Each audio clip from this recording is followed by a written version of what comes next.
रत्नकर्ण श्रावकाचार्य से मिलता जुलता ही ये विषय है। हम बहुत सारे श्लोक और गाथाएं नहीं बोलेंगे, सिर्फ ये 4 गाथाएं जरूरी है, सुंदर हैं, और इसमें विषय स्पष्ट हो जाएगा आपको।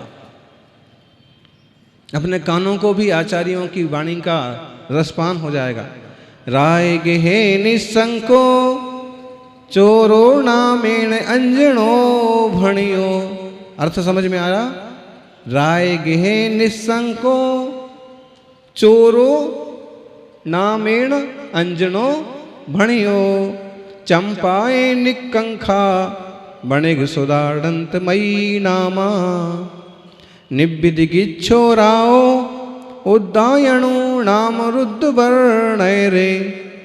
रे वै महुराणय रे। अमूण दिट्ठी मुणे यब्बा। ठिदि वर्ण ठिदि यरण गुण पौत्तो। माँ गहण रम्मी वारिसेणु। हथणा पुरम्मिणय रे। बच्छल्लम बिन्नुणारय्यम।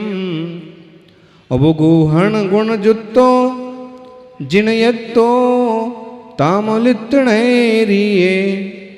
बज्ज कुमारेण कया पहावणा चेव महुराये।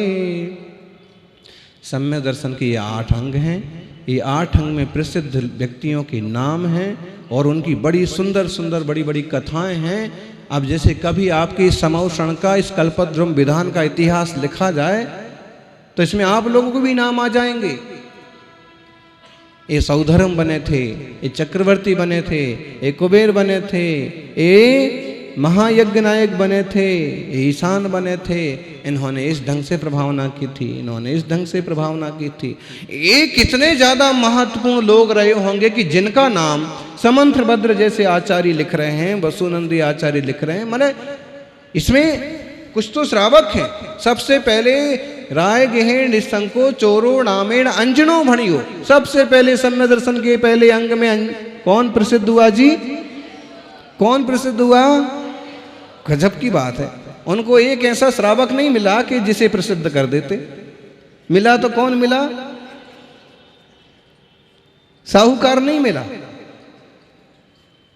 देखिए, जहां तक उस गुण की बात है वहां तक ये सच्चाई है कि उसने पूरा समर्पण कर दिया कि जो होगा सो होगा। ये सत्य है कि जैन भगवान के भक्त, जिनेंद्र भगवान के भक्त जिनदत्त सेठ ने जो कुछ कहा है वो कभी झूठ नहीं हो सकता। इसलिए मैं उनकी बातों पर श्रद्धा करके, और अगर ये सारी रस्सियां काट भी दूं तो निश्चित रूप से मैं हथियारों पर गिर के मरूंगा नहीं, विद्या मुझे सिद्ध हो जाएगी।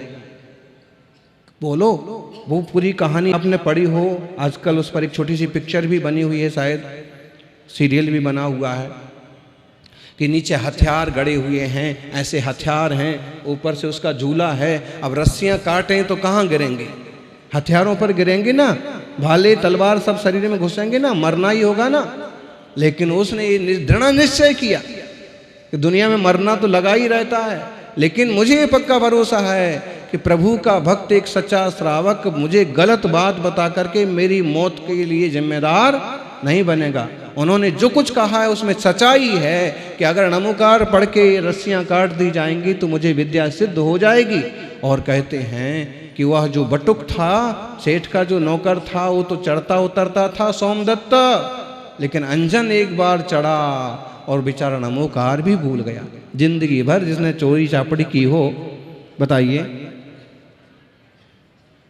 क्योंकि वो बहुत विद्वान थे, एक राजा पिता के बेटे थे, लेकिन काम ऐसा अपना लिया। उस वक्त तो नमोकार भी भूल गया, तो क्या बोला? हाँ, एक जनों ने तो पिच्छी के फार्म में भी ये लिख दिया, आड़म ताड़म कछु ना जानम। बस आप तो पिच्छी मेरे को दिलवा दे, कोई भी पिच्छी। अरे भाई,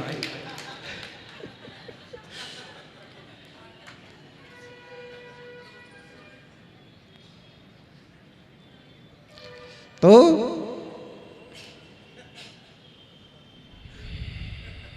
इस श्रद्धा से सम्यक्त है, निश्चल है, निश्चल है, पक्का है।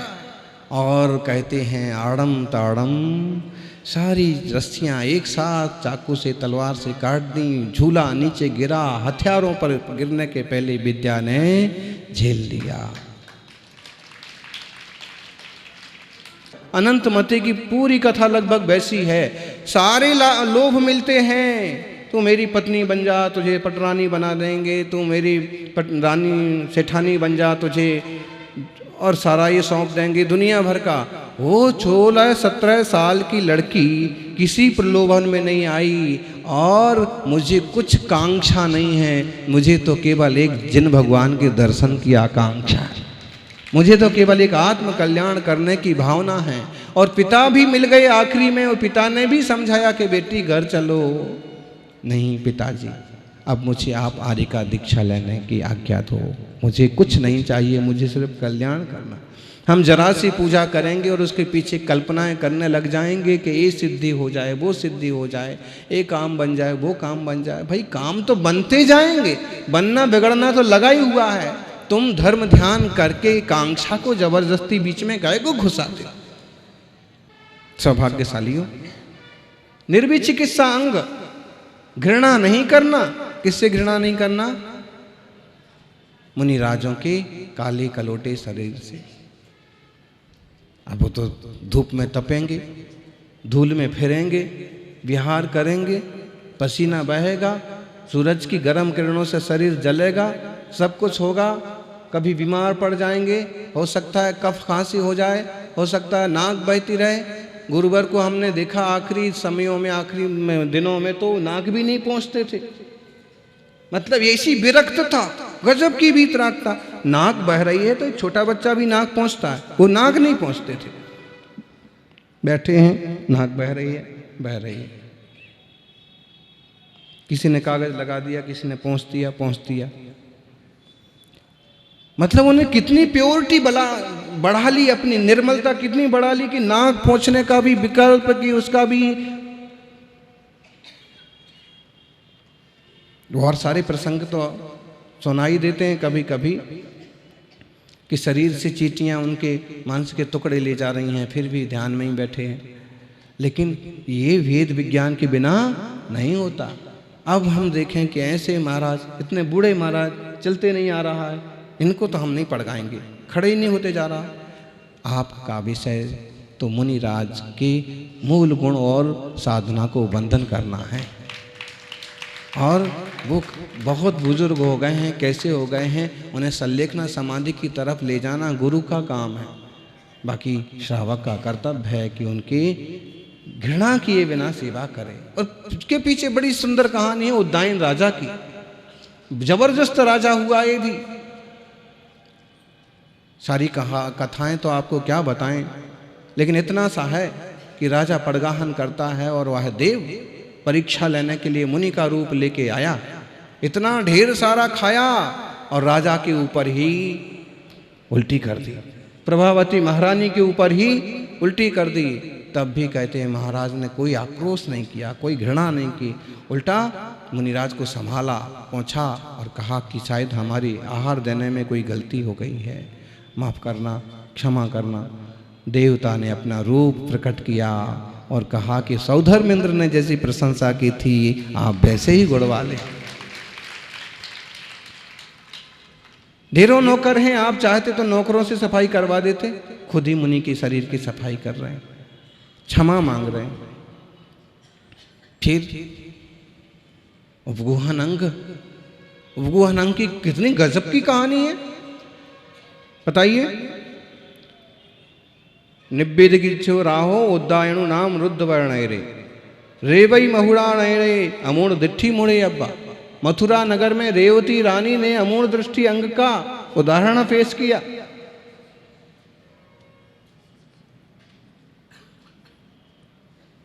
रेवती रानी की कथा किस किस को मालूम है?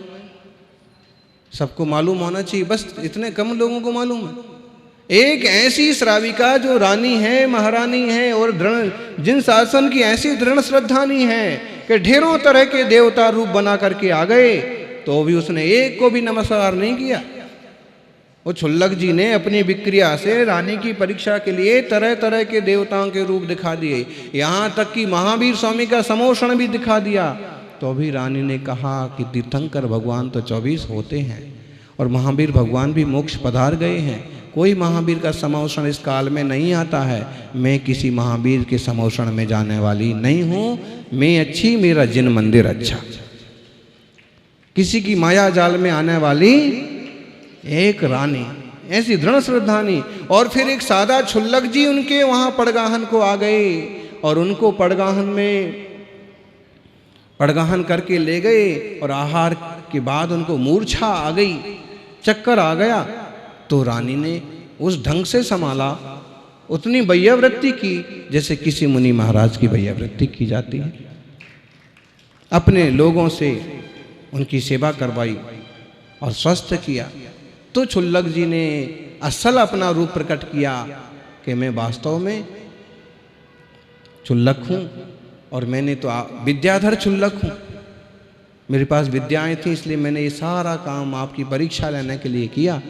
लेकिन आपकी श्रद्धा अमूढ़ है, आप मूढ़ नहीं हैं कि जहाँ चमत्कार देखा कि नमस्कार भागो। आप मूढ़ नहीं हैं, अमूढ़ हैं, आप ज्ञानी हैं, आप सच्चे तत्व को जानते हैं। आपको पता है कि इस काल में कौन तीर्थंकर होगा।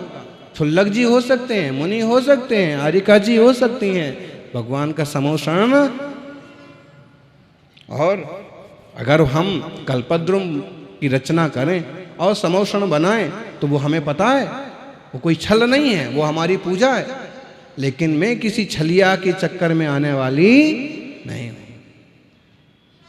विचार करना माताओं, आजकल की युवा पीढ़ी भी जहां चाहे भागी चली जाती है, वहां काम बन रहा है, चलो भाई संसार के काम तो यहाँ वहाँ बन जाएंगे, लेकिन आत्म कल्याण का काम तो एक वीतराग के चरणों में ही बनने वाला है। और जब यहाँ इतना बड़ा काम बन सकता है तो आपके संसार के काम क्यों नहीं बनेंगे। आप ठीक भाव से अपनी भक्ति करिए, सहज रहिए, सब कुछ अच्छा होगा। फिर कहते हैं ठिदी यरण गुण पवोत्तो मांगहण रम्मी बारिशेण हु। उपगुहन में कौन प्रसिद्ध हुआ नहीं मालूम। बारिशेण तो स्थितिकरण में प्रसिद्ध हुए। जिनेंद्र भक्त सेठ, गजब की बात है, इतनी बड़ी चोरी हो गई उनके चैत्यालय में से, कीमती छत्र, उसके ऊपर का रत्न, उसके ऊपर हीरा चोरी हो गया, कोहिनूर चोरी हो गया, समझ लो। और वो चोर पकड़ा गया। कैसे पकड़ा गया, पूरी कहानी देखिए आप, एक एक एक एक एक, एक बात उसमें शिक्षा है कि हे धर्मात्माओ, अगर किसी धर्मात्मा या धर्मात्मा रूपधारी से कोई गलती हो जाए तो दुनिया के सामने मत दिखाओ, क्योंकि दुनिया उसका मजाक बना देगी और पूरा धर्म की फजीती होगी। आचार्य श्री शांति सागर जी से किसी ने कहा, महाराज जी आजकल ऐसा ऐसा होता है, कोई कोई त्यागी व्रती ऐसा ऐसा कर देते हैं। आचार्य महाराज बोले, आप उनको समझाओ, उनको संभालो, स्थितिकरण करो, लेकिन त्यागी वृत्तियों का ये मामला पत्र पत्रिकाओं में छापना नहीं। बताइए अब मतलब क्या हुआ। आप कहोगे वो गलती कर रहे, गलती कर रहे, गलती कर रहे तो उनको सुधारो। किस ढंग से सुधारा जा सकता। अब उपगुहन करो, सबसे पहले ढक लो। क्यों? क्योंकि भैया इसका तो कुछ नहीं है। हमारे यहाँ कोई एक ही वृत्ति थोड़ी है, ऐसे हजार वृत्ति और हैं। इसके चक्कर में हमारी और हजार वृत्तियों के लिए लोग किस नजर से देखेंगे। सबसे पहले उपगुहन, फिर स्थितिकरण, ठीक ठाक पूछो, समझाओ क्या चाहिए, क्या व्यवस्था, क्यों ऐसी गलती हुई। स्थितिकरण, बिना वात्सल्य के सब संभव नहीं है। धर्म और धर्मात्मा के प्रति वात्सल्य होगा तो ही आप कुछ करेंगे, वरना सोचेंगे जो गड्ढे में जा रहा है तो जाए।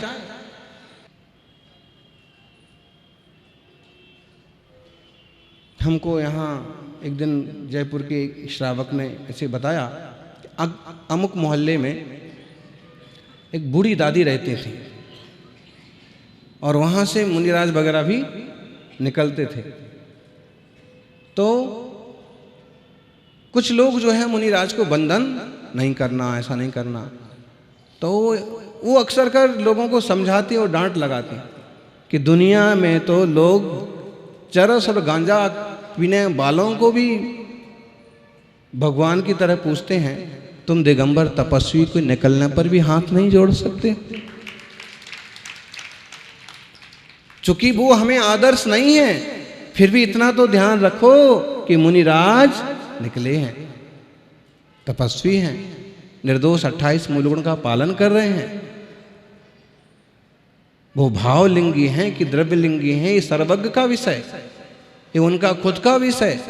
लेकिन आपको तो 28 मूलगुण दिख रहे ना, क्रिया विधि तो दिख रही ना।